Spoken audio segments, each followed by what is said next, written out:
வணக்கம். இப்போ ஒருவருடைய ஜாதகத்தில் காதல் திருமணம், கலப்பு திருமணம் இதெல்லாம் நம்ம கேள்விப்பட்டிருப்போம். இப்போ ஒரு ஜாதகர் காதல் செய்து திருமணம் செஞ்சுக்கிறது இந்த காலகட்டத்தில் ஒரு பெரிய விஷயமே கிடையாது. அப்படி காதலித்து திருமணம் பண்ணிக்கிறாங்க. மறுபடியும் அது பிரிவினை கொடுத்து மறுபடியும் இன்னொரு காதலை அவங்களுக்கு உண்டு பண்ணுது. அதுக்கு ஜாதகத்தில் பார்க்கலாமா, ஜாதகத்தில் அந்த அமைப்பு இருக்குமானா முதல்ல ஒரு விஷயத்தை தெரிஞ்சுக்கணும். அவருடைய ஜாதகத்தில் இப்போ ஒரு ஆண் ஜாதகம் எடுத்துக்கலாம்.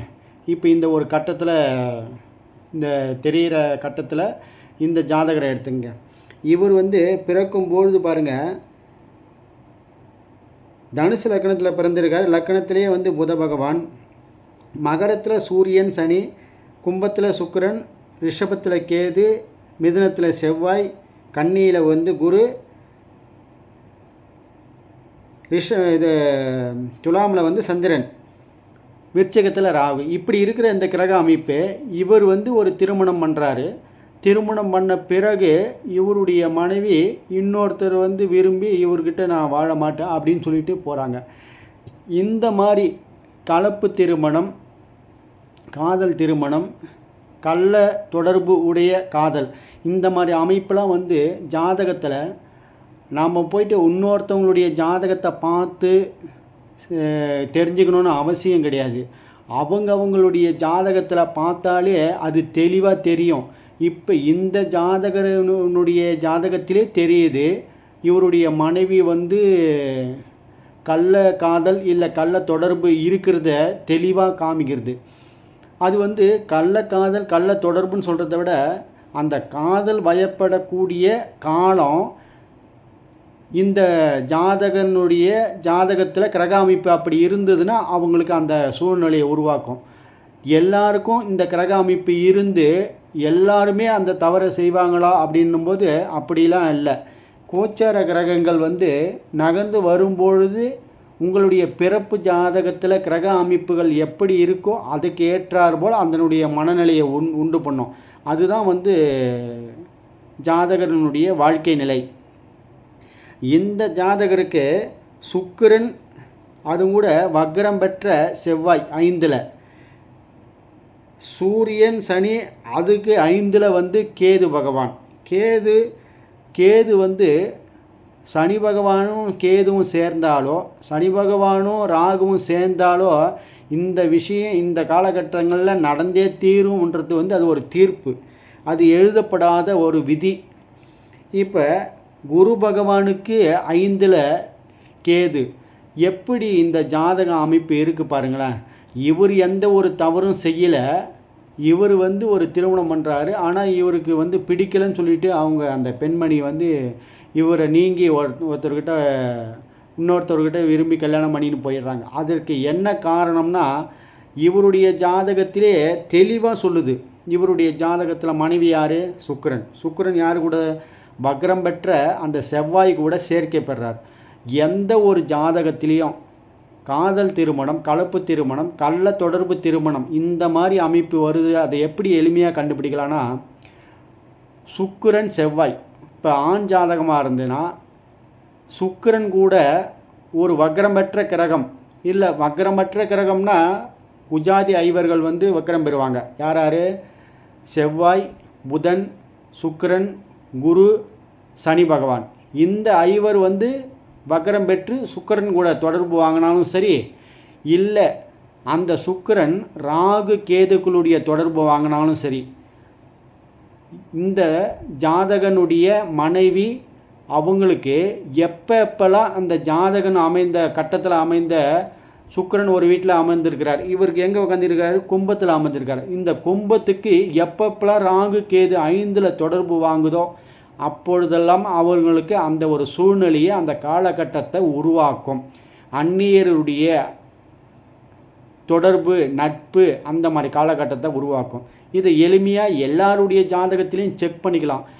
சரிங்கய்யா, இப்படி அமைப்பு இருந்துடுச்சுன்னா அப்போ அந்த மாதிரி ராகு கேது பயணம் பண்ணி வரும்பொழுது அந்த தொடர்பு வருமா அப்படின்லாம் ஒருவருடைய ஜாதகத்தில் இருந்து மற்றவருடைய அதாவது ஆப்பனண்ட்டு கணவன் ஜாதகத்திலிருந்து மனைவி ஜாதகம் நல்லா இருந்ததுன்னா அந்த தொடர்பு வராது.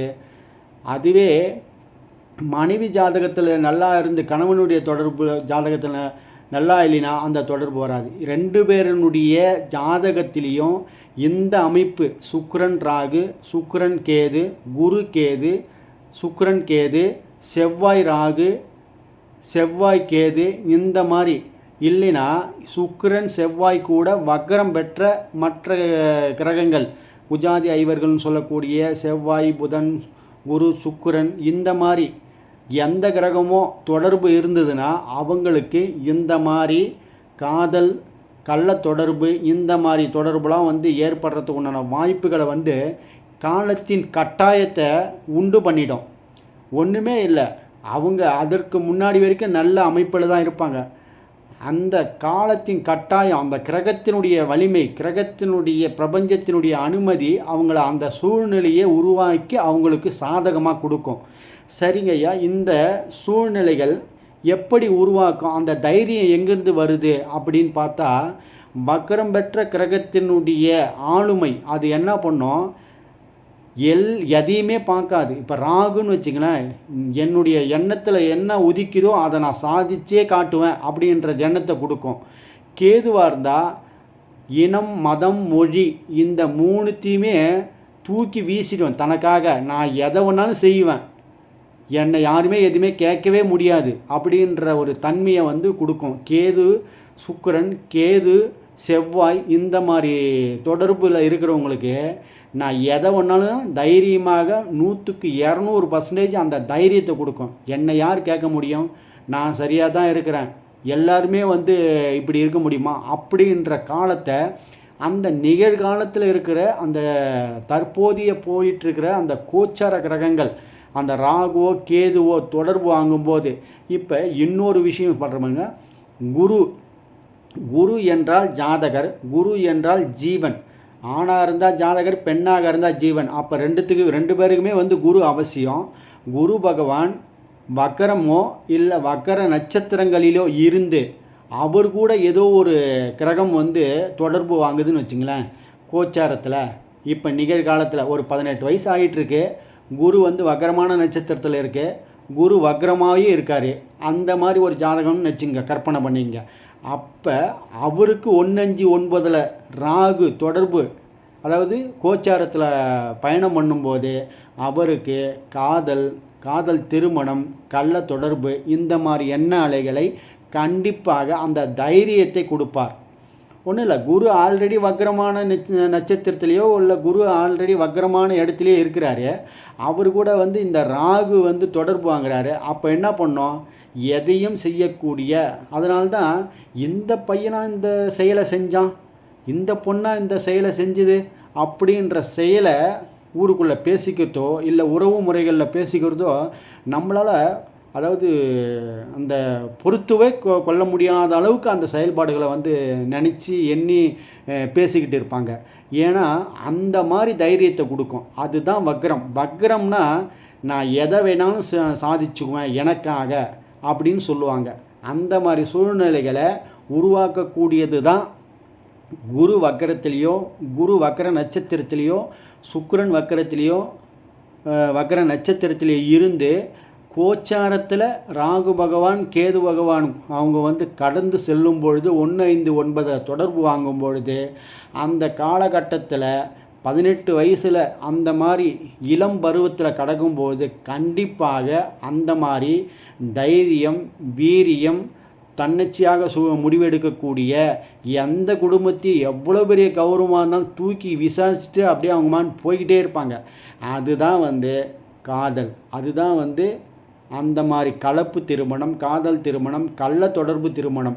இப்போ திருமணத்துக்கு அப்புறமா அந்த மாதிரி தொடர்புலாம் இருக்குதுன்னா அதற்கு காரணம் என்னன்னா, அந்த ஜாதகனினுடைய ஜாதகத்தில் அந்த மாதிரி செயல்பாடுகள், அந்த மாதிரி விஷயங்கள். இப்போ இவருக்கு குருவும் கேதுவும் தொடர்பு வாங்கிறதுனால அவர் வந்து அதிகமான ஆன்மீகம், ஞானம், அறிவு அந்த மாதிரி செயல்பாடுகளில் ஒரு ரெஸ்பான்சிபிலிட்டியாக அவர் வந்து வாழ்க்கை பயணம் போயிட்டுருப்பார். இவங்களுக்கு அந்த ஜாதகிக்கு வந்து பாருங்கள், சுக்கிரன் கூட செவ்வாய், வக்ரம் பெற்ற செவ்வாய் அப்படின்னா பாருங்கள், 2 பெண்மணி 3 பெண்மணி அடங்கிய ஒரு ஜாதகியாக அவங்க காணப்படுவாங்க.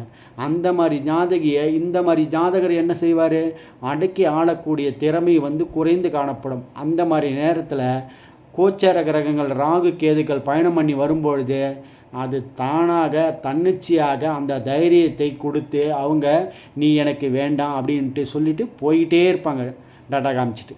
அதுதான் இந்த மாதிரி உங்களுடைய ஜாதகத்தில் செக் பண்ணி பாருங்கள். இது ஆய்வுக்கு மட்டும் கிடையாது, எல்லா ஜாதகங்களையும் நிதர்சனமான இப்படி தான் இருக்கும். அதே போல் காலத்தின் கட்டாயத்தையும் உற்று நோக்கி பார்க்கப்பட வேண்டும். இப்போ ஒரு 50 வயசில் இந்த மாதிரி ஒரு சூழ்நிலை வருது, இந்த மாதிரி கிரகங்கள் வருதுன்னா அந்த ஆப்பனண்ட் ஜாதகம் வலிமையாக இருக்கும் பட்சத்தில் அது நடந்தே தீராது. ஏன்னாக்கா அந்த பெண்மணியினுடைய ஜாதகத்துக்கு கணவனுடைய ஜாதகம் நல்ல ஒரு அமைப்பில் இருந்ததுன்னா அந்த கோச்சார கிரகங்கள் வேறு வழியை உண்டு பண்ணிடும், வேறு ஒரு செயல்களை உண்டு பண்ணி அதற்கு ஏற்றாற்போல் பயணத்தை கொண்டு போயிடும். அதே போல் அந்த ஜாதகியினுடைய ஜாதகத்தின் நல்ல அமைப்பில் இருந்ததுன்னா அந்த கணவனை, அந்த ஜாதகியின் கணவனை வேறு ஒரு செயல்பாடுகளில் கொண்டு போய் நல்ல ஒரு நிலையில் நிறுத்திடும்.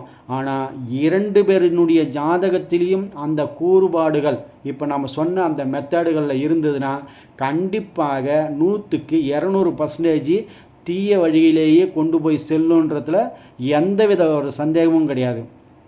இதை வேணால் நீங்கள் செக் பண்ணி பாருங்கள். ஆய்வுக்கு நமது நேயர்கள் ஆற்றில் ஓடும் நீரோடை போல பிரபஞ்சத்திற்கு நற்காரியங்கள் செய்து நற்பலன்களை பெற்று இறைவனுடைய ஆசையை பெற்று வாழுங்கள். மீண்டும் ஒரு ஜாதக ஆய்வோடு சந்திக்கலாம். நன்றி, வணக்கம்.